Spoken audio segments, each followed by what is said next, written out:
ठाकरेंना टोला लगावलेला आहे राहुल नार्वेकरांनी आणि हा संपूर्ण विजय कार्यकर्त्यांना समर्पित करत महापौर भाजपचाच होईल हे देखील राहुल नार्वेकर सांगायला विसरलेले नाहीत। त्यामुळे आगामी काळात काय घडामोडी घडतात हे पाहणं महत्त्वाचं ठरेल। दुसरीकडे एक आणखी महत्त्वाची घडामोड पाहायला मिळते मुंबई महानगरपालिकेत संदर्भातली मोठी अपडेट या क्षणाची। प्रभाग 191 मधून प्रिया सरवणकरांचा विजय झालाय। ठाकरे गटाच्या विशाखा राऊतांचा विजय झाल्याचं पाहायला मिळतंय।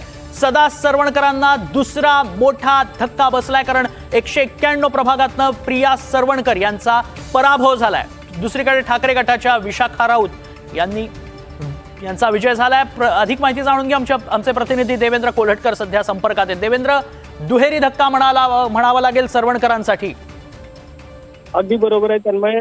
सदा सरवणकर यांना ची दोन्ही मुलं जी आहेत ती पराभूत झालेली आहे। ठाकरेंच्या शिवसेनेच्या उमेदवारांकडून या दोन्ही मुलांचा पराभव झालेला आहे। 194 मध्ये समाधान सरवणकर यांचा पराभव झालेला आहे, तर 191 प्रभागामध्ये विशाखा राऊत यांनी प्रिया सरवणकर यांचा पराभव केलेला आहे। नुकताच निकाल जो आहे तो हाती लागलेला आहे।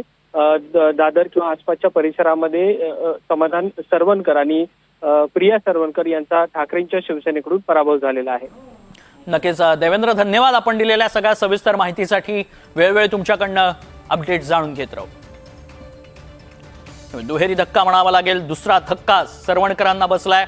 मोठे चेहरे आणि त्यांचे मुलं या निवडणुकीत पराभवाचा सामना त्यांना करावा लागत असल्याचं पाहायला मिळत आहे। सरवणकरांना देखील दुसरा धक्का बसलाय। मुंबई महानगरपालिकेसंदर्भातली मोठी अपडेट आपण पाहतोय। प्रिया सरवणकर यांचा पराभव झालाय आणि थेट जाऊया